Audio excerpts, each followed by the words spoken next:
tulad ni Bonifacio ay hindi namatay sa mga kamay ng banyagang kaaway, kundi tinas lang ng kanyang kababayan.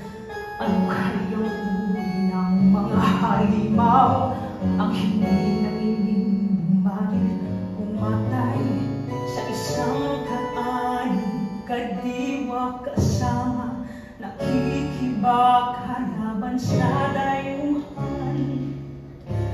Mapait na bunga ng pagmabarangal na masahin lamang iyang kahihiyay, hindi kikilanli ng kahit na sino man.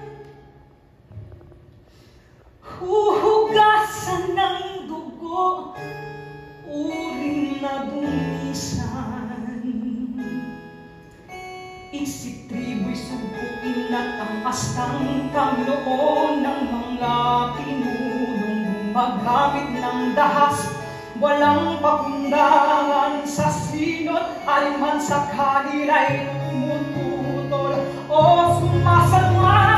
Hindi malulutas ang ating alipin ng sandata o talim ng salita, kundi sangsabang na magkatuwiran na yumuyukot sa kabutihang bansa.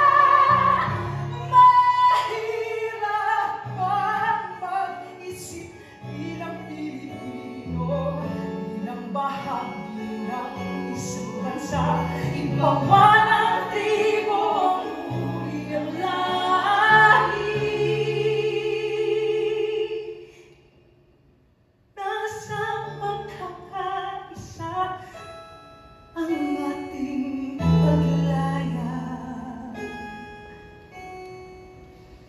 Mahirap ba ang mag-isip bilang Pilipino, bilang bahagi ng isang bansa? Mahirap ba ang mag-isip bilang Pilipino?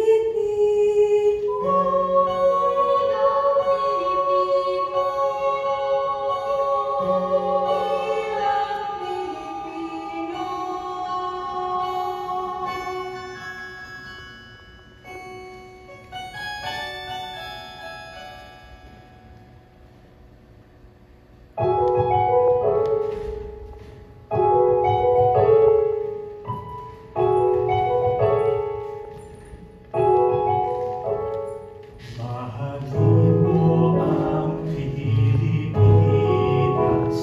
nang higit sa iyong sarili.